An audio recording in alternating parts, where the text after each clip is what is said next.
How can you forgive this guy for standing you up and not forgive me for this tiny little thing? I'm putting you out of business. Hollywood once crowned Meg Ryan as America's sweetheart. Then it helped tear her down. At the height of her fame, she was earning $15 million for a single role. Then, almost overnight, the offers slowed, the headlines turned cruel, and the image America loved began to collapse. People said it was because of an affair, but that was only the public version. The deeper truth was far more brutal. Meg Ryan did not simply lose her career over a man. She lost it because she refused to keep playing the innocent woman Hollywood wanted her to be. To understand how that happened, we have to rewind to the time when her smile seemed to heal an entire generation, and the world still believed in the dream named Meg Ryan. The woman America once loved, Margaret Mary Emily Ann. Hira was born on November 19, 1961, in Fairfield, Connecticut. Both her parents were teachers. Her mother, before stepping into the classroom, was an actress. That was the extent of the Hollywood element in her childhood. When she decided to pursue acting, she dropped the surname Hira and adopted the stage name Meg Ryan, taking her grandmother's maiden name. She attended the University of Connecticut before transferring to NYU. One semester shy of graduation, she dropped out. It was her first all-in gamble. From 1982 to 1984, Meg Ryan starred in the soap opera As the World Turns. It wasn't a massive role, but it was a crucible. An episode a week, a challenge every episode. By 1986, she landed a small supporting role in Top Gun, playing the wife of the character Goose. The part wasn't huge, but the blockbuster put her on the Hollywood map. Then came 1989 and everything changed forever. When Harry Met Sally premiered that July, Meg Ryan played Sally Albright, a woman convinced that men and women couldn't just be friends. The scene at Katz's Deli became one of the most quoted moments in American cinematic history. Few know that Meg insisted on doing take after take to perfect every breath, every laugh. At the time, no one on set thought a line delivered by an older woman sitting nearby, "I'll have what she's having," would go down in history as an iconic catchphrase. Later that year, Meg Ryan earned her first Golden Globe nomination. The 1990s belonged to her. 4 consecutive romantic comedies. When Harry Met Sally, Sleepless in Seattle, French Kiss, and You've Got Mail raked in over $670 million at the box office. She starred opposite Tom Hanks twice, and together they became the defining Hollywood romance duo of a generation. Audiences bought tickets to a Meg Ryan movie because they knew they would leave the theater feeling good. A lesser-known truth is that off-screen, Meg Ryan and Tom Hanks were never the best friends fans imagined them to be. They were 2 deeply professional actors who worked beautifully together and created unforgettable chemistry on screen. But when the cameras stopped rolling, they simply went back to their own separate lives. Meg Ryan's cultural impact extended far beyond the silver screen. In 1995, following the release of French Kiss, salons across America began receiving a recurring request from female clients. They brought in photos of Meg Ryan and asked for her exact cut. The shaggy bob from that film became known as the Meg, cementing its status as one of the most requested hairstyles of the 90s. She wasn't just acting, she was shaping the aesthetic of an entire generation of women. Every week, her management office received thousands of fan letters. Some wrote that Sleepless in Seattle had saved their marriages. Others said they decided not to give up on love after watching You've Got Mail. To millions of Americans in the 90s, Meg Ryan wasn't merely an actress. She was a spiritual remedy. By 2000, she commanded $15 million for her role in Proof of Life. This was one of the highest salaries in Hollywood for a lead actress at the time. Prior to this, she had turned down the role of Clarice Starling in The Silence of the Lambs, the very role that later won Jodie Foster an Oscar. Another rarely mentioned decision, she was also considered for the lead in Pretty Woman. Had she accepted, Julia Roberts might never have become the Julia Roberts we know today. But behind that $15 million smile, her husband, once a star even bigger than she was slowly fading away inside their own home. The man who disappeared beside her. Before Meg Ryan became the Meg Ryan, there was a man named Dennis Quaid. In the late 1980s, Quaid was the more recognizable name. He had starred in The Right Stuff, 1983, Jaws 3D, 1983, and was one of the most sought-after leading men in Hollywood. When Meg Ryan and Dennis Quaid first started stepping out together, the press paid far more attention to him than to her. They first met on the set of Inner Space in 1987. It was a standard professional encounter. A year later, they reunited on the set of DOA, 1988, and this time sparks flew. The press instantly dubbed them the golden couple of the new generation. They planned to marry in 1990, but the wedding was called off at the 11th hour. The reason, which Quaid later made public, he confessed to Meg that he was addicted to cocaine. In an interview with the Sunday Mercury years later, Quaid described the experience that pushed him to get clean, a moment he called the white light, where he saw himself dead, losing everything. He entered rehab in 1990 and successfully got sober. The redemption arc was eagerly consumed by the tabloids.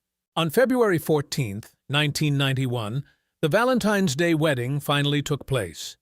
The press dubbed it the wedding of the decade. On April 24, 1992, Jack Quaid was born. Within days, the child of the two stars graced the covers of American magazines.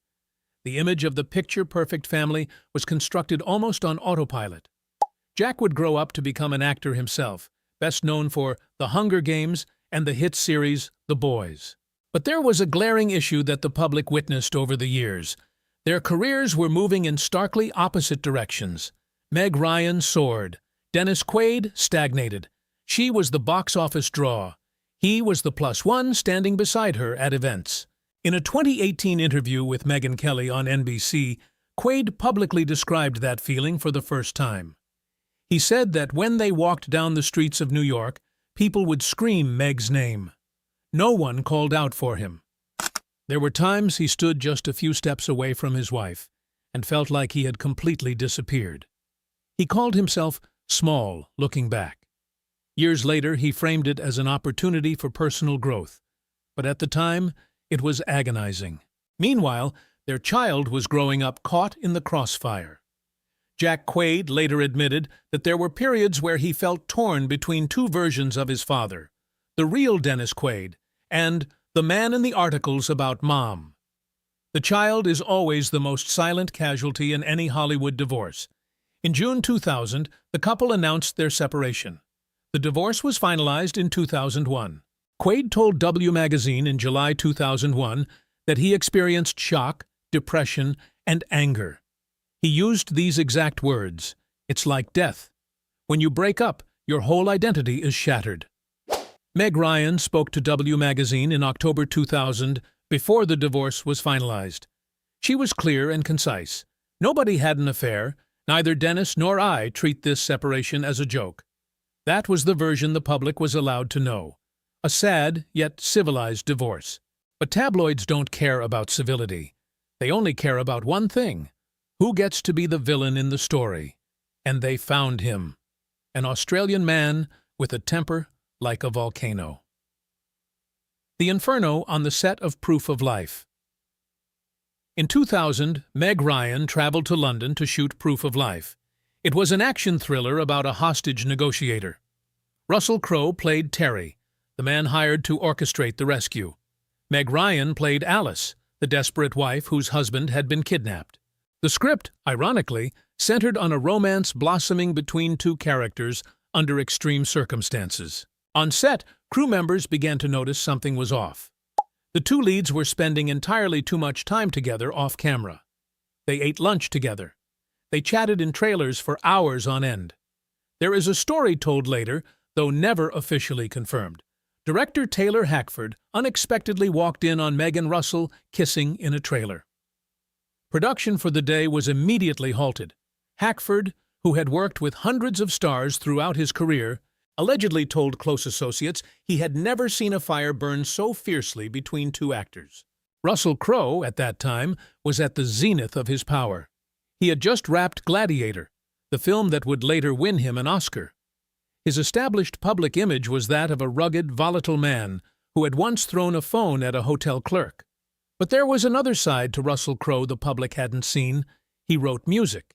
He fronted his own rock band. And during the filming of Proof of Life, he allegedly wrote a song about Meg Ryan. The track was never released. In July 2000, the dam broke. A photo was snapped of Meg Ryan and Russell Crowe leaving Tom Cruise's party following the premiere of Mission: Impossible 2. They were holding hands. At that moment, the divorce proceedings between Meg and Dennis Quaid were still ongoing. That single photograph became the match that lit the tabloid world on fire. In the weeks that followed, the two were spotted wrapped up in each other across restaurants and bars in London. They jetted between California and Australia. They pretended to go house hunting in Sydney, a charade that fooled absolutely no one. Friends told People magazine they were crazy about each other. They emailed constantly. They talked on the phone endlessly. A close friend of Meg's described her as utterly infatuated. When it came time to promote Proof of Life, both declined nearly all interviews. The reason was glaringly obvious. They had no desire to field questions about their private lives. Director Taylor Hackford bluntly told the Calgary Sun, "I was deeply hurt." He had made a movie. He wanted to promote it. But the film's two biggest stars refused to cooperate. Consequently, the box office returns for Proof of Life fell short of expectations. But by December 2000, that roaring fire suddenly burnt out. They split up. Each spent Christmas on a different continent. No statements, no interviews, and a mysterious encounter at a Los Angeles bar that might have changed everything. Exiled by the public. The relationship between Meg Ryan and Russell Crowe lasted less than a year. The end came quietly without a single explanation, without an official statement. They simply stopped appearing together. Within Hollywood's inner circles, whispers still circulate about a private meeting between Dennis Quaid and Russell Crowe at a Los Angeles bar. No one knows what was said, only that two men who had loved the same woman sat across from each other in silence.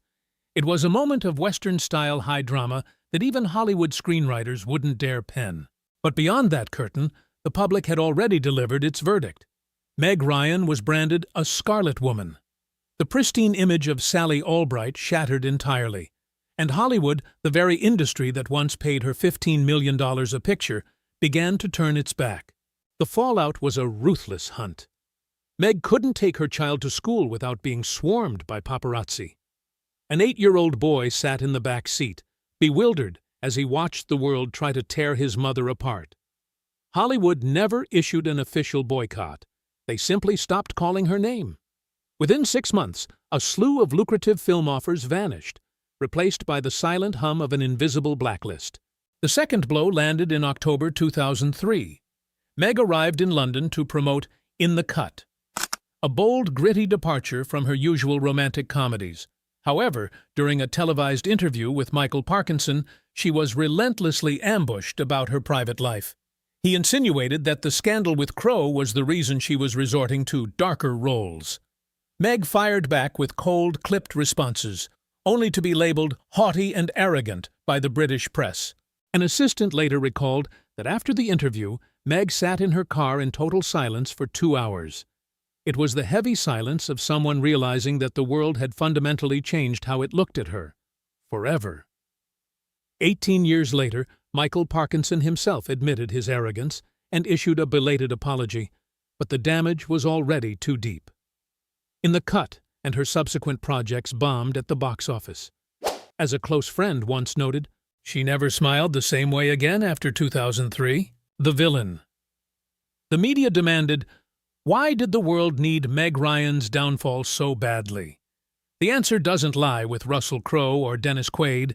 It lies within a media machine that required a villain to drive circulation.